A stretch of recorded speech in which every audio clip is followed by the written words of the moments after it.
ಪ್ರಜ್ಞೆ ಅಂದರೆ ಅಹಂ ಬ್ರಹ್ಮಾಸ್ಮಿ, ಪರಬ್ರಹ್ಮ ವಸ್ತು.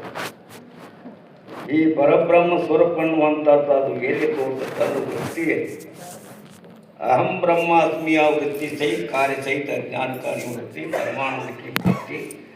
ವೇದಾಂತಕ ಸಿದ್ಧಾಂತ ಈ ಪ್ರಕಾರವಾಗಿ ರತ್ನಾವಲಿಯಲ್ಲಿ ಈ ವಿಷಯವನ್ನು ಪ್ರತಿಪಾದನೆ ಮಾಡುವಂಥವರಾಗಿದ್ದಾರು ಅಂತ. ಕಾರ್ಯಸಹಿತ ಅಜ್ಞಾನದ ನಿವೃತ್ತಿ ಅನ್ನುವಂಥದ್ದಾಗಿದೆ, ಪರಮಾನಂದದ ಪ್ರಾಪ್ತಿ ಅನ್ನುವಂಥದ್ದು ಆಗುವಂಥದ್ದಾಗಿದೆ. ಇಂಥವರಿಗೆ ಜೀವನ್ಮುಕ್ತರು ಅಂತ ಈ ಪ್ರಕಾರವಾಗಿ ಈ ವಿಷಯವನ್ನು ಹೇಳಿಕೊಂಡು ಬಂದ. ಜೀವ ಮಾತು ಉಳಿದಾನ ಸರ್ಪದಲ್ಲಿ ಸರ್ಪತ್ವ ಅನ್ನುವಂಥ ಎರಡು ಹಲ್ಲು, ಅದು ಕಸ್ತಿ ಅದು ಇಂಥ ಸತ್ತ ಹೋಗ್ಕಾರ ಸರ್ಪ ಹಾವು ಕಡಿಸ್ಪ ಸತ್ವರ. ಈಗ ಹವಗಾರ ಏನು ಮಾಡ್ತಾರೋ ಅಂತಲಿಕ್ಕಿದ್ರೆ ಪುಂಗಿಕಾಯಿ ಊದ್ತಾರ. ಪುಂಗಿಕಾಯಿ ಊದಿದ ಕೂಡಲೇ ಆ ಸರ್ಪಗಳೆಲ್ಲ ಊರಿ ಬರ್ತಾ ಇರ್ತಾವ. ಅವಾಗ ಅವ್ರು ಹಿಡಿದು ಏನು ಮಾಡ್ತಾರಪ್ಪ ಅಂದ್ರೆ ಹಲ್ಲು ಮುರಿತಾರೆ. ಎರಡು ನಿಮಿಷದ ಹಲ್ಲು ಇರ್ತಾವೆ, ಅವ್ನು ಮುರಿತಾರೆ. ಮುರಿದು ಏನು ಮಾಡ್ತಾರಪ್ಪ ಅದ್ರ ಪೆಟ್ಟಿಗೆ ಅಡುಗೆ ಹಾಕಿ ಹೊತ್ಕೊಂಡು ಬರ್ತಾರೆ. ಎಷ್ಟೋ ಬರಲ್ಲ ಹಂಗೇನು ಅಂತಲಿಕ್ಕಿದ್ರೆ ವಿಷದ ಹಲ್ಲ ಮುರಿದ ಕೂಡಲೇ ಸರ್ಪ ಅನ್ನುವಂಥದ್ದು ಏನಪ್ಪದ ಕಚ್ಚಿದ್ರು ಕೂಡ ವಿಷ ಏನಾಗಿಲ್ಲ, ಸಾಯಂಕಾಲ ಮುಂಚೆ ಸರ್ಪ ಮಾತ್ರ ಉಳಿದಕ್ಕೆ ಸರ್ಪತ್ತು ಹೋಗೈತಿ, ಸರ್ಪ ಮಾತ್ರ ಉಳಿದತ್ತಿ ಅಂತ. ಹಾಗೆ ಇಲ್ಲಿಯೂ ಕೂಡ ಏನು ಅಂತಲಿಕ್ಕಿದ್ರೆ ಅನುನ್ಯಾಧ್ಯಾಸ ಲಕ್ಷಣಾತ್ಮಕ ಇರ್ತಕ್ಕಂಥ ಯಾವ ಹೃದಯ ಗ್ರಂಥಿ, ಈ ಹೃದಯ ಗ್ರಂಥಿ ಅನ್ನುವಂಥದ್ದು ಏನಾಗೈತಪ್ಪ ಅಂದ್ರೆ ಬ್ರಹ್ಮಜ್ಞಾನ ಅನ್ನುವಂಥ ಬೆಂಕಿ ಅಂತ ಸುಟ್ಟ ಪೂಜೆ ಆಗಿಬಿಟ್ಟ. ಭಿದ್ಯತೆ ಹೃದಯ ಗ್ರಂಥಿ ಸಿದ್ಧಂತಿ ಸರ್ವಸಮತೆಯ ಕ್ಷೀಯಂತಿ ಚಾಸಿ ಕರ್ಮಾಣಿ ತಸ್ಮಿನ್ ನೃತ್ಯ ಪರಾವರೆ. ಅದಕ್ಕಾಗಿ ಈ ಪ್ರಕಾರವಾಗಿ ಮುಂದಕ್ಕೆ ಉಪನಿಷತ್ತು ಅನ್ನುವಂಥದ್ದು ಹೇಳುವಂಥದ್ದು ಆಗ್ಯದ. ಏನು ಅಂದರೆ ಭಿದ್ಯತೆ ಹೃದಯ ಗ್ರಂಥಿ, ಹೃದಯ ಗ್ರಂಥಿ ಅನ್ನುವಂಥದ್ದು ಹೋಗಿಬಿಟ್ಟತ್ತೆ. ಅನ್ಯೂನ್ಯ ಅಧ್ಯಾಸ ಲಕ್ಷಣಾತ್ಮಕ ಇರ್ತಕ್ಕಂಥದಕ್ಕೆ ಹೃದಯ ಗ್ರಂಥಿ ಅಂತ. ಅದೇ ಹಂಗಪ್ಪ ಅಂದ್ರೆ ಈಗ ಒಂದು ಏನು ಅಂತೀರ, ಒಂದು ಕಪ್ಪನದ ಅಥವಾ ಇರಿಸದ ಅಥವಾ ಅದಕ್ಕೆ ಹಾರಿ ಅಂತಾರೆ. ಅದನ್ನು ಓದಿ ಬೆಂಕಿ ಒಳಗೆ ಒಗದಿರ್ತಾರೆ. ಬೆಂಕಿ ಒಳಗೆ ಒಗದಾಗ ಏನಾಕತಿ ಅಂತ ಹೇಳ್ತಿದ್ರೆ ಆ ಪ್ರಕಾಶ ಮತ್ತು ಸುಡುವತನ ಬೆಂಕಿ ಧರ್ಮ. ಆಮೇಲೆ ಚೌಕ ವಜ್ಜಿ ಎದ್ರಪ್ಪ ಅಂತೀರ ಆ ಹಾರಿ ಇರಿಸಿರ್ತದ ಗಾಡಿದು. ಅದೇನಪ್ಪ ಅಂದ್ರೆ ವಜ್ಜಿ ಅದ ಮತ್ತು ಚೌಕದ, ಇವು ಎದರ ಧರ್ಮ ಅಂತಿದ್ರೆ ಆ ಕಪ್ಪಣ ಧರ್ಮ. ಸುಡುತನ ಪ್ರಕಾಶ ಅಂತಕ್ಕಂಥ ಎರಡು ಎದುರು ಬೆಂಕಿ ಅದಾವಂತ. ಎರಡೂ ಏನು ಮಾಡ್ಯಾವಪ್ಪ ಅಂದ್ರೆ ಕೂಡ್ಯಾವು. ಇದಕ್ಕೆ ಅನುನ್ಯಾಧ್ಯಾಸ ಲಕ್ಷಣಾತ್ಮಕವಾದ ಏನಪ್ಪ ಅಂದ್ರೆ ಹೃದಯ ಗ್ರಂಥಿ ಅಂತ. ಹಂಗೆ ಇಲ್ಲಿಯೂ ಕೂಡ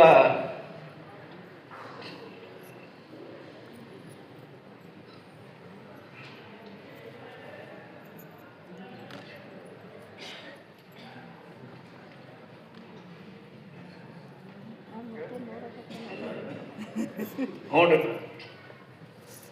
ಇಲ್ಲೂ ಏನಂತಾರೋ ಅಂತೇಳಿದ್ರೆ ಈ ಹೃದಯ ಗ್ರಂಥಿ ಅನ್ನುವಂಥದ್ದು ಅಲ್ಲ, ಆತ್ಮ ಯಾವ ಚೈತನ್ಯ ಪರಬ್ರಹ್ಮ ವಸ್ತು, ಅನಾತ್ಮ ಅನ್ನುವಂಥದ್ದದ ಆತ್ಮದವ ಎರಡೂ ಕೂಡಿಕೊಂಡು ಇದ್ದದಕ್ಕೆ ಇದಕ್ಕೆ ಅಂತಾರೆ ಪದ ಹೃದಯ ಗ್ರಂಥಿ ಅಂತ. ಆತ್ಮನ ಧರ್ಮ ಏನು ಅಂತೀರ? ಸತ್ತು ಚಿತ್ತು ಆನಂದ ಅಸಂಗ ಆನಂದ ಯಾವ. ಮತ್ತು ಏನಪ್ಪ ಅಂದ್ರೆ ಈ ಯಾವ ಅನಾತ್ಮದ ಯಾವ ಲಕ್ಷಣಗಳು ಯಾವ ಅಂತೀರ? ಅಸತ್ತು, ಜಡ, ದುಃಖ, ಪರಿಚಿನ್ನಾತ್ಮಕವಾಗಿರ್ತಕ್ಕಂಥವೆಲ್ಲ ಅನಿತ್ಯ. ಅಂದಾಗ ಅನಾತ್ಮದ ಧರ್ಮಗಳು ಆತ್ಮನಲ್ಲಿ ತೋರ್ತಾ ಇದ್ದಾವೆ, ಆತ್ಮನ ಧರ್ಮಗಳು ಅನಾತ್ಮದಲ್ಲಿ ತೋರ್ತಾ ಇದ್ದಾವೆ. ಈಗ ಜಗತ್ತನ್ನುವಂಥದ್ದು ಅದ ಅಂತೀರಿ ನೀವು. ಈಗ ಅಸ್ತಿತ್ವ ತದ್ರೂಪ ಯಾರು ಅಂತೀರ? ಬ್ರಹ್ಮ ಅಂದ್ರೆ ನೀವು ಅಪ್ಪೋಳಿ ಮಾತು 10 ಏನು ಅಂದ್ರೆ ಒಂದು ತಾಸಿನೊಳಗೆ 10 ಸಾರಿ ಹೇಳ್ತೀವಿ. ನೀವೆಲ್ಲರೂ ಕುಂತವ್ರ ಪರಬ್ರಹ್ಮ ಸ್ವರೂಪರೇ ಇದ್ದೀರಿ. ನಿಮಗೆ ಬಂದ್ ಅನ್ನುವಂಥದ್ದು ಯಾವ ಕಾಲಕ್ಕೂ ಕೂಡ ಇಲ್ಲ ಅಂತ ಈ ಪ್ರಕಾರವಾಗಿ ಅಪ್ಪೋಳಿ ಹೇಳ್ತಾ ಇದೆ. ಅಂದಾಗ ಏನು ಅಂತ ಹೇಳ್ತಿದ್ರೆ ಅನಾತ್ಮದ ಅಹಂಕಾರದ ಯಾವ ಧರ್ಮಗಳು ಆತ್ಮನಲ್ಲಿ, ಆತ್ಮನ ಧರ್ಮಗಳು ಅನಾತ್ಮದಲ್ಲಿ. ಸತ್ತು ಚಿತ್ತು ಅನ್ನುವಂಥವು ಇವು ಆತ್ಮನ ಧರ್ಮಗಳು. ಅಸತ್ತು ಜಡ ದುಃಖ ಅನಿತ್ಯ ಪರಿಚಿನಾತ್ಮಕ ಇರ್ತಕ್ಕಂಥವೆಲ್ಲ ಅನಾತ್ಮದ ಧರ್ಮಗಳು. ಎರಡೂ ಧರ್ಮ ಕೂಡಿದ್ದಕ್ಕಿದ್ದಕ್ಕೆ ಅಂತಾರು ಅನ್ಯೂನ್ಯ ಅಧ್ಯಾತ್ಮ ಲಕ್ಷಣ ಇಂಥ ಹೃದಯ ಗ್ರಂಥಿ ಅಂತ. ಈ ಹೃದಯ ಗ್ರಂಥಿ ಅನ್ನುವಂಥದ್ದು ಬೀದ್ಯತೆ ಹೃದಯ ಗ್ರಂಥಿ ಚಿದ್ದಂತೆ ತರುತ್ತವಂತಿಲ್ಲ. ಏನಾಯ್ತು ಈ ಹೃದಯ ಗ್ರಂಥಿ ಅನ್ನುವಂಥದ್ದು ಬೀದ್ಯತೆ ಅಂದರೆ ಸಂಪೂರ್ಣವಾಗಿ ನಾಚಿರ್ಬೋದು. ಅದರಿಂದ ಇದಕ್ಕೆ ಏನಂತಾರೆ ಪದ ಘಟಪಟ ನ್ಯಾಯ ಅಂತಾರೆ. ಈ ಕೈ ಒಳಗೆ ಬಡಿಗೆ ತೊಗೊಂಡು ಹೋಗಿ ಹೊಡೆದ್ರೆ ಏನಪ್ಪ ಅಂದ್ರೆ ಕೊಡ ಅನ್ನುವಂಥದ್ದು ಹೆಂಗೆ ನಾಚಿ ಆಗಿ ಹೋಗ್ತದ. ಹಾಗೆ ಅಹಂ ಬ್ರಹ್ಮಾಸ್ಮಿ ಅನ್ನುವಂಥ ಜ್ಞಾನ ಇದೇನಾದ್ರೆ ಬಡಿಗಿತ್ತಾಗ ಈ ಅಹಂ ಬ್ರಹ್ಮಾಸ್ಮಿ ಅನ್ನುವಂಥ ಜ್ಞಾನ ಅನ್ನುವಂಥ ಬಡಿಗೆಯಿಂದ ಹೊಡೆದ ಕೂಡಲೇ ಅಜ್ಞಾನದ ಕಾರ್ಯ ಅಂತಕ್ಕಂಥವೆರಡೂ ನಿವೃತ್ತಿ ಆಗಿಬಿಟ್ಟು ಮತ್ತು ಏನು ಉಳಿಯಲಿಲ್ಲ. ಅಖಂಡ ಪರಿಪೂರ್ಣವಾಗಿರ್ತಕ್ಕಂಥ ಯಾವ ಪರಬ್ರಹ್ಮ ಸ್ವರೂಪವೇ ನೀನು ಇತಿಯ ತಿಳಿದುಕೊಳ್ಳಿದ್ರು. ಅಂಥ ಯಾವ ದಿವ್ಯ ಸ್ಥಿತಿಯನ್ನು ಜಗದ್ಗುರು ಸಿದ್ಧಾವಡ ಅಪ್ಪಳು ತಿಳ್ಕೊಂಡು ಗಜದಂಡ ಸ್ವಾಮಿಗಳಿಂದ ತಿಳ್ಕೊಂಡ ಮೇಲೆ ಭಾಳ ಆನಂದ ಆತವರಿಗೆ. ಆತಪ್ಪ ನಿನ್ನಿಂದ ಜಗತ್ತು ಉದ್ಧಾರ ಆಗಲಿ, ಇಡೀ ಭಾರತ ದೇಶ ತಿರುಗಿ ಎಲ್ಲ ಈ ಬ್ರಹ್ಮವಿದ್ಯೆಯನ್ನು ಉಪದೇಶ ಮಾಡಿಕೊಂತ ಹೋಗುವಂತೇಳಿ ಏನು ಅಂತ ಹೇಳ್ತೀರ ಆಶೀರ್ವಾದ ಮಾಡಿದರು. ಸಿದ್ಧಾರೂಢ ಭಾರತೀ ಸ್ವಾಮಿ ಅನ್ನುವಂಥ ನಾಮಕರಣ ಮಾಡುವಂಥವರಾದ ಗಜದಂಡ ಸ್ವಾಮಿಗಳು ಅಂಥ ಯಾವ ದಿವ್ಯ ಸ್ಥಿತಿಯನ್ನು ಪಡ್ಕೊಂಡು ಬಂದಿರುವಂಥವರು ಇಡೀ ಜಗತ್ತಿನ ತುಂಬ ಸಂಚಾರ.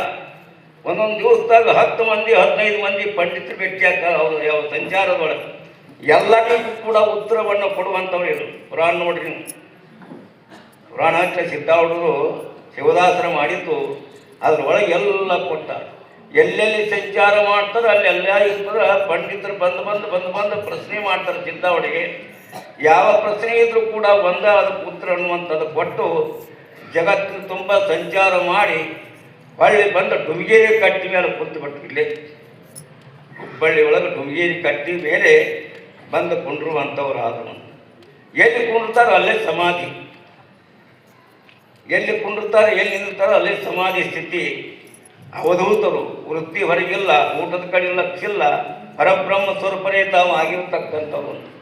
ಇಂಥ ಯಾವ ದಿವ್ಯ ಸ್ಥಿತಿಯನ್ನು ತಿಳ್ಕೊಂಡಿರ್ತಕ್ಕಂಥ ಮಹಾತ್ಮರಿಗೆ ಏನಂತಾರಪ್ಪ ಅಂತೀರ, ಬ್ರಹ್ಮಜ್ಞಾನಿಗಳು ಸ್ಥಿತಪ್ರಜ್ಞರು ಜೀವನ ಮುಕ್ತರು ಅಂತೇಳಿ ಈ ಪ್ರಕಾರವಾಗಿ ಹೇಳುವಂಥವರಾಗಿದ್ದಾರೆ. ಅದಕ್ಕಾಗಿ ಈ ದಿವ್ಯ ಸ್ಥಿತಿ ಅನ್ನುವಂಥದ್ದು ಅಪಗಳಲ್ಲಿ ಯಾರು ಅಂತ ಹೇಳಿದ್ರೆ ಆರೂಢ ಜ್ಯೋತಿ ಶಿವಪುತ್ರ ಕೊಳಲಿ ಈ ಸ್ಥಿತಿ ಅನ್ನುವಂಥದ್ದಿತ್ತು. ನಮ್ಮ ಅಪಗಳು ಅಭಿನವ ಶಿವಪುತ್ರ ಅಪಗಳು ಅವರೂ ಕೂಡ ಅವ್ರದ್ದು ಈ ಸ್ಥಿತಿ ಅನ್ನುವಂಥದ್ದಿತ್ತು. ಯಕ್ಷಂಟಾತು ಅಂತೇಳಿ ಸುದ್ದಿ ಬಂತಾನೆ ಸೊಲ್ಲಾಪುರದಿಂದ ಗಜಪ್ಪಗೌಡ್ರು ಅಂತೇಳಿ ಅವರು ಫೋನ್ ಹಚ್ಚಿದ್ರು. ಮತ್ತು ಅಪ್ಪಳಿದು ಯಕ್ಷಂಟಾಗಿ ಭಾಳ ತ್ರಾಸೆ ಇರ್ತದೆ ಮತ್ತೇನು ಅಂತೇಳಿ ಕೇಳಿದ್ರು ಅವರು. ನನಗೂ ಗೊತ್ತಿಲ್ರಿ ಅಂತ. ಹಂಗಾದ್ರೆ ನಮಗೆ ಅಷ್ಟು ಪರಿಚಯ ಮಾಡಿ ಹೇಳ್ರಿ, ನಾವು ಭೇಟಿಗೆ ಹೋಗಿ ಅಂತ ಹೇಳಿದರು. ನೋಡೋಣ ಅಂತೇಳಿ ಅಪ್ಪಳಿಗೆ ಫೋನ್ ಹಚ್ಚಿಬಿಟ್ಟು ನಾನು ಅಭಿನವ ಶಿವಪುತ್ರ ಅಪ್ಪಳಿಗೆ ಫೋನ್ ಹಚ್ಚಿನಿ. ಫೋನ್ ಹಚ್ಚಿದ ಕೂಡಲೇ ಅಷ್ಟೆಲ್ಲ ತ್ರಾಸತ್ತೆ ಅವರಿಗೆ. ತ್ರಾಸಿದ್ರು ಕೂಡ ಏನು ಮಾಡಿದ್ರು ಅಂತ ಹೇಳಿದ್ರೆ ನಿಜವೂ ಏನಂತ ಹೇಳಿದ್ರು. ಹೌದ್ರಿಪ್ಪ ಆರಾಮದಿರಿ ಏನ್ರಿಪ್ಪ ಅಂತೇಳಿ ಅಂದೆ. ಅಂದ್ಕೊಂಡು ಇಲ್ಲಪ್ಪ ಇವತ್ತು ಎಕ್ಸೆಂಟ್ ಆಗೈತಿ, ಭಾಳ ತ್ರಾಸಾಗೈತಿ, ಅದಕ್ಕಾಗಿ ಹಿಂಗಾಗೈತಿ ಅಂತೇಳಿ ಅಂದರು. ಅಂದ್ಕೊಳ್ಳೆ ಬರ್ತೀರಿಯಪ್ಪ ಅಂತೇಳಿ ಇಲ್ಲೇ ಯಾರನ್ನೂ ಒಳಗೆ ಕೊಡೋದಿಲ್ಲ ಅವ್ರ. ನಾನು ಅಲ್ಲೇ ವಿಜಾಪುರಕ್ಕೆ ಬರ್ತಾನೋ ಆಮೇಲೆ ಬಂದು ಭೇಟಿ ಆದ್ರೆ ಅಂತ ಹೇಳಿದ್ರು. ಒಂದು ಮಾತು ಹೇಳಿದ್ರು ಅವ್ರು ಮಕ್ಕಳು. 5 ದಿವಸಗಟ್ಟಲೆ ಆಗ್ತದೆ. 5 ದಿವಸದ ಮೇಲೆ ಏನಾಗ್ತದೆ ವಿವೇಕ ಉತ್ಪತ್ತಿ ಆಗ್ತದೆ. ವಿವೇಕ ಉತ್ಪತ್ತಿಯಾಗಿ 10,000 ಜನದ ಮುಂದೆ ಏನು ಅಂದರೆ ಯಾವ ದುಃಖಗಳನ್ನು ಅಂಥವು ಇಲ್ಲ, ಈ ದೇಹ ನೀನಲ್ಲ, ಇದಕ್ಕೆ ಆಧಾರದಿಷ್ಟಾನಭೂತವಾಗಿರ್ತಕ್ಕಂಥ ಶುದ್ಧ ಚೈತನ್ಯ ಪರಬ್ರಹ್ಮ ಸ್ವರೂಪವೇ ನೀನು ಇದೆಯ ತಿಳಿ ಪ್ರಕಾರವಾಗಿ ಜನರ ಮುಂದೆ ಹೇಳ್ತೀಯ. ಸ್ವಲ್ಪ ಕಡಿತವಾತ ಯಾವಾಗ ಹಿಂಗೆ ಅಂದರೂ ಅವಾಗ ಶೋಕ ಅನ್ನುವಂಥದ್ದು ನಗ ಕಟ್ಟಿಬಿಟ್ರು. ಅದಕ್ಕಾಗಿ ಇಂಥ ಯಾವ ದಿವ್ಯ ಸ್ಥಿತಿ ಅವರಿದ್ದರೂ ಕೂಡ ನಕ್ಕೊಂತ ಇಷ್ಟೆಲ್ಲ ತ್ರಾಸಿದ್ರು ಹಿಂದಿನ ನರ ಹೋಗೈತಿ, ಯಾರು ಉಳಿಯಂಗಿಲ್ಲ. ಆದರೂ ಕೂಡ ಅಪ್ಪಗಳು ಏನಪ್ಪದ ನಮ್ಮ ನಿಮ್ಮೆಲ್ಲರ ಒಂದು ಉದ್ಧಾರ ಮಾಡುವುದಕ್ಕೋಸ್ಕರವಾಗಿ ಶರೀರ ಉಳಿದತ್ತು, ಇನ್ನೂ ಉಳಿಬೇಕಾಗಿತ್ತು. ಅವರು ಅಂದರು ಇದು ಬ್ಯಾಡಿದ ಹತ್ರ ತಿಳ್ಕೊಂಡು ಈ ಶರೀರ ಹೋಗ್ತು. ಎಲ್ಲಿ ಹೋಗ್ತು ಅಪ್ಪಗಳು ಹೇಳಿರಲ್ಲ, ತಸ್ಯ ಪ್ರಾಣ ಉತ್ಕ್ರಮತೆ ಅತ್ರೈವ ಸಮವಿಲಿಯತೆ. ಏನು ಅಂತೀರ, ಈ ಪ್ರಾಣ ಅನ್ನುವಂಥದ್ದು ಯಾವ ಲೋಕಕ್ಕೂ ಹೋಗುವುದಿಲ್ಲ. ಏನು ಅಂತೀರ, ಪಾಪಿಗಳ ಪ್ರಾಣ ನರಕಕ್ಕೆ ಹೋಗ್ತತಿ, ಪುಣ್ಯಮಂತ್ರ ಪ್ರಾಣ ಸ್ವರ್ಗಕ್ಕೆ ಹೋಗ್ತತಿ. ಯೋಗಿಗಳು ಉಪಾಸಕರಾಗಿರ್ತಕ್ಕಂಥವ್ರು ಬ್ರಹ್ಮಲೋಕ ವೈಕುಂಠಲೋಕ ಶಿವಲೋಕಕ್ಕೆ ಹೋಗುವಂಥದ್ದಾಗೈತಿ. ತಸ್ಯ ಪ್ರಾಣ ನ ಉತ್ಕ್ರಮಂತಿ. ಏನಪ್ಪ ಈ ಪ್ರಾಣ ಅನ್ನುವಂಥದ್ದು ಜ್ಞಾನಿ ಜೀವನ್ಮುಕ್ತನ ಪ್ರಾಣ ಅನ್ನುವಂಥದ್ದು ಎಲ್ಲಿ ಹೋಗುವುದಿಲ್ಲ ಅಂತ. ಏನು ಅಂದರೆ ಅತ್ರೈವ ಸಮವಿಲೇತಿ. ಈ ಯಾವ ತುಂಪದ ಲಕ್ಷ್ಯವಾಗಿರ್ತಕ್ಕಂಥ ಪ್ರತ್ಯೇಗಾತ್ಮ ಸ್ವರೂಪವೇ ಪರಬ್ರಹ್ಮ ವಸ್ತು, ಪರಬ್ರಹ್ಮ ಸ್ವರೂಪವೇ ಪ್ರತ್ಯೇಗಾತ್ಮ ಸ್ವರೂಪದ ಆ ಪ್ರತ್ಯೇಗಾತ್ಮ ಸ್ವರೂಪದಲ್ಲಿ ಏನು ಅಂತ ಹೇಳಿದ್ರೆ ಪ್ರಾಣ ಅನ್ನುವಂಥದ್ದು ಏನಾಗೈತಿ ಪದ ಏನಾಗಿದೆ ಒಟ್ಟು ಬೂದಿಯಾಗೈತಿ ಎಲ್ಲೇನು ಬರಕಲ್ಲ.